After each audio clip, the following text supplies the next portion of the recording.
Deus é por nós. Graças a Deus. Gálatas 6 e o versículo Gálatas 6 e o versículo de número 17. Aleluia. Glória a Deus. Glória ao Pai, glória ao Filho e honra ao Espírito Santo. Os que encontraram, confirmem dizendo amém. Vamos ler todos juntos. Vamos lá? Desde agora. Vamos lá? Desde agora, ninguém me inquiete, porque trago no meu corpo as marcas do Senhor Jesus. Mais uma vez. Desde agora, ninguém me inquiete, porque trago no meu corpo as marcas do Senhor Jesus. Amém? Quero me prender com os irmãos num tema muito breve, muito simples, do próprio texto. Digam comigo, marcas. Mais uma vez, marcas. A última vez para não esquecer, marcas. Amém? Existe algo curioso, simples, mas curioso no que Paulo diz aos Gálatas. Paulo estava passando por uma opressão, por uma perseguição muito grande. Paulo estava passando por uma situação que estava trazendo assim um desconforto considerado para ele. Paulo estava sendo impedido de exercer o seu ministério. Paulo estava sendo questionado. Os líderes de Gálatas estavam colocando a fé de Paulo em dúvida. Sabe quando alguém quer colocar a sua certeza em dúvida? Quando alguém quer colocar aquela confiança em algo que você acredita, em dúvida.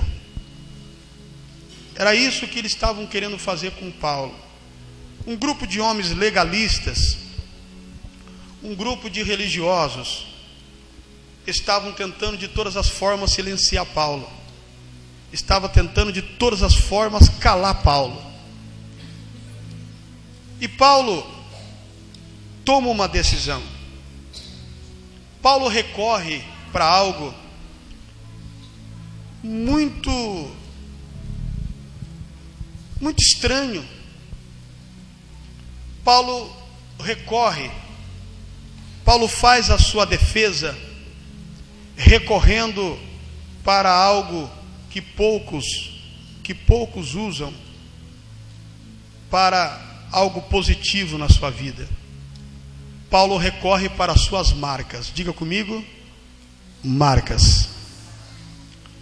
Diante daquele tribunal público de acusação, diante daqueles algozes, Paulo recorre para as suas marcas. E Paulo é audacioso nessa defesa. Paulo reivindica o seu direito dizendo: vocês não podem me inquietar, vocês não podem me silenciar, vocês não podem calar minha boca, vocês não podem impedir de exercer a minha função como ministro de Cristo. Vocês não podem me impedir de ir e vir, porque como cidadão você já não pode, porque Paulo tinha dupla nacionalidade. Paulo era cidadão romano e Paulo era cidadão judaico. Mas ele não recorre a esse direito, essa dupla cidadania. Ele recorre para as marcas. E ele diz: desde agora, a partir desse momento, grita Paulo, a partir desse momento, decide Paulo, ninguém aqui tem autoridade para me inquietar. Nenhum de vocês pode querer calar os meus lábios, porque eu trago no meu corpo um sinal, e é muito forte. Paulo olha para as marcas. As marcas aqui, no grego, a palavra é estigmata. Marca aqui é aquela marca exterior. Marca aqui é aquilo que marcava os escravos. Marca das correntes, marca dos chicotes. Paulo fala de uma marca exterior. Paulo fala do sofrimento. Paulo olha para um passado e diz: eu já fui muito perseguido, já fui açoitado, já fui afrontado, já passei por muito sofrimento. Paulo diz o seguinte: ele abre o seu vestido e mostra as costas para os seus algozes e diz a eles: olhem essas marcas aí, são marcas de chicotes. Olhem no meu corpo, eu tenho pedaços da minha carne tirado. Olhe no meu semblante, disse Paulo, eu tenho marca de sofrimento. E essas marcas me dão credibilidade diante de vocês. Porque as marcas que eu tenho aqui não é dos grandes heróis do passado. A marca que eu carrego é a marca do maior homem do universo. Eu trago a marca do meu Salvador Jesus Cristo. Glória a Deus. A marca era muito respeitada naquela época. Quando um foragido, quando um fugitivo, um blasfemo, se escondia dentro de um templo, se resguardava dentro de um templo durante a sua fuga, ninguém ousava entrar nesse templo para tirar esse fugitivo de lá. Até os idólatras disseminavam tamanha fé aos seus deuses que eles respeitavam o templo. Acreditavam eles que o Deus daquele templo tinha capacidade para tratar aquele fugitivo com juízo. Duas coisas faziam aqueles homens acreditar: se ele morrer lá dentro, porque era um condenado, mas também se esse fugitivo dentro de um tempo determinado saísse pelas portas vivo, ele era considerado um grande homem, ele era considerado um filho de Deus, e a partir daquele momento ninguém mais ousava tocar nele. Toda a sua condenação, toda a sua papelada de condenação na consciência das pessoas, a partir daquele momento era apagada. E Paulo, quando fala do nome de Jesus Cristo, ele está dizendo: eu trago a marca do meu Deus. Eu trago a marca do meu Deus e ninguém pode me inquietar. Amém, meus irmãos? Paulo diz assim: ninguém me inquiete. Porque esporadicamente se deparamos com pessoas que querem ser dono da nossa vida. Esporadicamente encontramos pessoas que querem ser maiores do que Deus. Eles querem nos dizer até onde podemos ir. Eles querem limitar a nossa jornada. Eles querem dizer o que podemos comer e o que não podemos comer.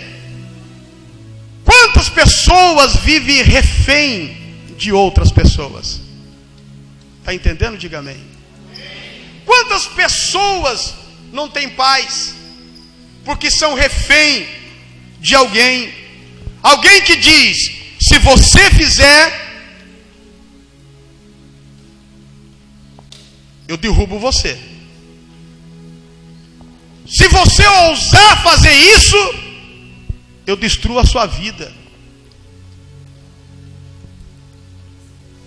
Muitas pessoas estão refém do próprio ser humano.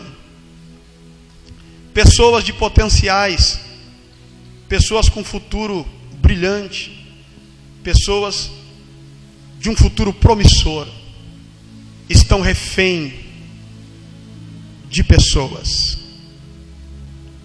E Paulo desafia o universo. Diga amém.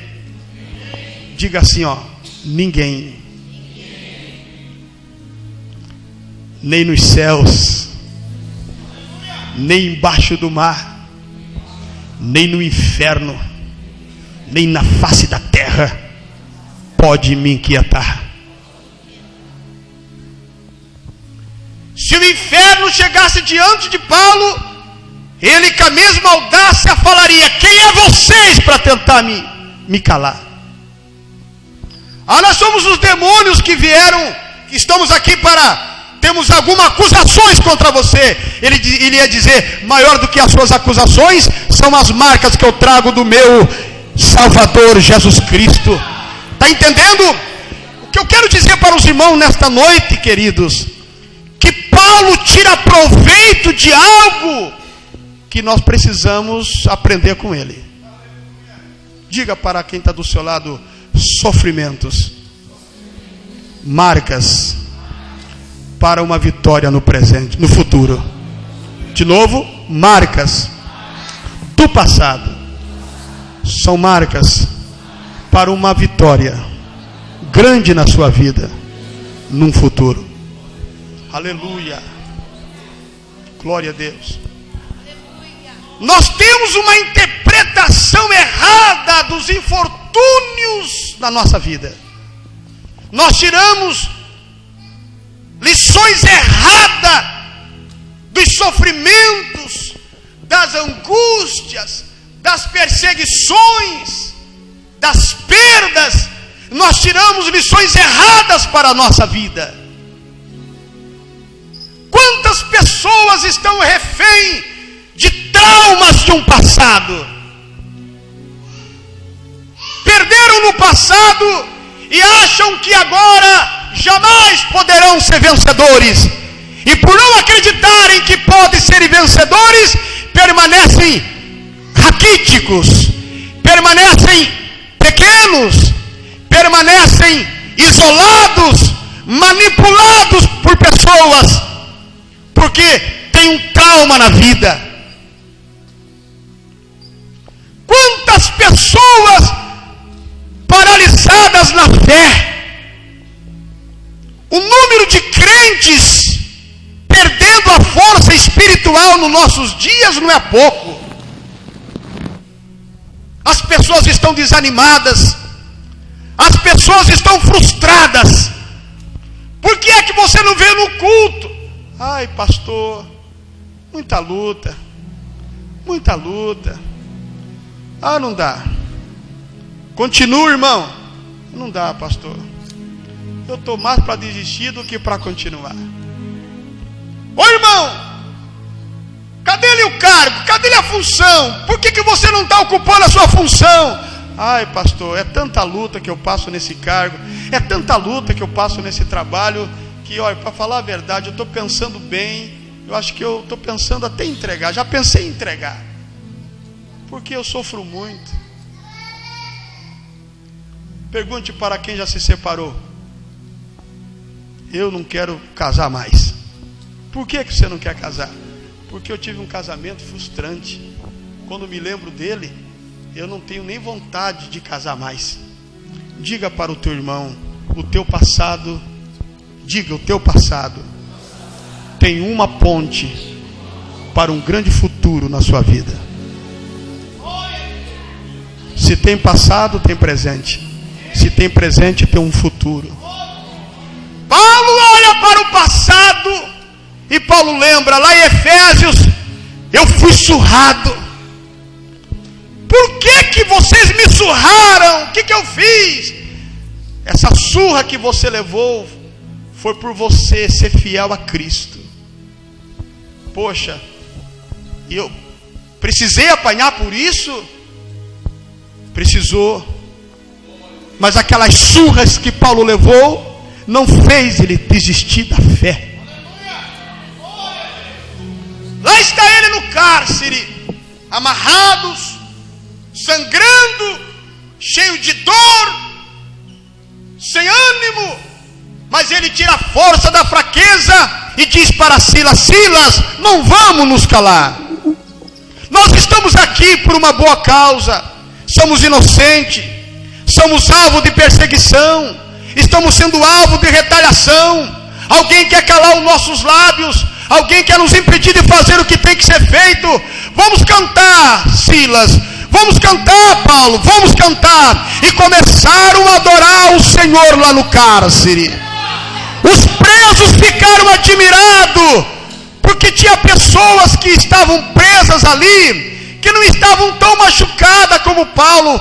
Foi um choque para eles, quando começaram a ouvir uma voz trêmula, uma voz de pessoas angustiadas, feridas, cheias de dor, mas maior do que a dor, maior do que o sofrimento, era uma melodia internalizada que saía do coração de Paulo e Silas e se exteriorizava na atmosfera, e os presos começaram a sentir também um gozo na alma. O próprio Deus recebe o hino de Paulo e Silas e desce na prisão.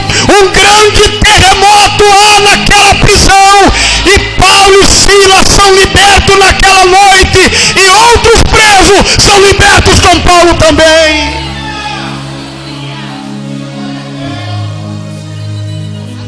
Uma certa feita, o homem teve que sair pela janela escondido, porque os irmãos disseram: Paulo, vai embora, porque se te pegarem aqui, vão te matar. Desceram ele pela janela, ele saiu como fugitivo.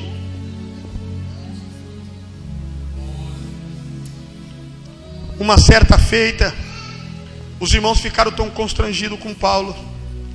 O profeta, cheio do Espírito Santo, tirou o cinto e, para mostrar a biografia futura de Paulo, amarrou as mãos de Paulo com o cinto e de forma simbólica mostrou como seria a vida futura de Paulo, e disse: assim será a sua vida, você vai passar por prisões, você vai passar por perseguição, você vai passar por sofrimento. Ele responde assim: em nada eu tenho a minha vida por preciosa, contanto que cumpro o meu ministério que eu recebi do meu Senhor e Salvador Jesus Cristo. Eu quero que você levante a mão, mesmo não entendendo o final da mensagem, levante a sua mão para agradecer a Deus, porque com todo o sofrimento na sua vida, até aqui você venceu, até aqui você chegou, até aqui nós estamos de pé, até aqui nos ajudou o Senhor. Paulo também diz: ninguém me inquiete. Por quê? Quem é você? Ele diz: eu sou um homem normal como todo mundo, só que é o seguinte, eu tenho mais moral do que vocês. Diga para quem está do seu lado: não desista da luta. Aleluia. Cangarabachúrias, cangarabanduribiaçúrias. Não desista da dor, não desista dos momentos, não desista do seu sonho por conta de um processo dificultoso na sua vida. Não desista das suas boas intenções, porque pessoas não estão de acordo com você. Não desista daquilo que Deus colocou no seu coração, porque as pessoas começaram a falar mal de você. Não desista das coisas, porque as pessoas não disseminam boas coisas de você. Paulo era diferente de eu, Paulo era diferente de você. Enquanto você está desistindo porque acha que sofre muito, enquanto você está fazendo justamente o que os seus adversários querem que você faça, porque os adversários de Paulo, amados, queria que ele desistisse. Os adversários de Paulo estavam testando Paulo para ver se realmente ele estava firmado naquilo que dizia. O que falamos não pode estar somente na boca. O que falamos, o nosso sonho não pode estar inserido apenas num aglomerado de palavras. O nosso sonho não pode estar somente escrito numa cartinha de amor. O nosso sonho tem que estar impregnado no cabelo, tem que estar impregnado na alma, tem que estar impregnado no espírito. O nosso sonho tem que estar impregnado na roupa. Aleluia! Desde agora ninguém me inquiete, disse Paulo. Sabe, meus irmãos, não é esta a vontade de Deus, não é esta oração que Deus quer escutar da gente. A gente dobrando o joelho e dizendo: meu Deus, eu não aguento mais, Deus, eu não suporto mais isso. Não é isso que Deus quer ouvir. Essa expressão de audácia está faltando no nosso meio. Paulo disse: eu não vou me calar. Eu vou dizer a muitos que estão aqui nesta noite, como eu, você que está passando por luta, tem muita gente aqui que não tem marcas de correntes, não tem marcas de corrente, mas tem pessoa aqui que, se a gente pegar aquele detector de metal, né? Esses recursos mais avançados que conseguem detectar a mancha do sangue que já foi apagada pela esponja de água. Olha os nossos recursos hoje. Alguém vai lá, apaga o sangue, a prova do crime apaga, passa uma esponja, aí chega a perícia com uma luz especial e consegue ver a mancha do sangue. Assim é muitos crentes aqui nesta noite. Nós hoje, no século que vivemos, não temos umas marcas de corrente, porque vivemos uma democracia no nosso país. Porém, irmãos, tem marcas que são pior do que corrente. Só você que passou por isso sabe do que estou falando.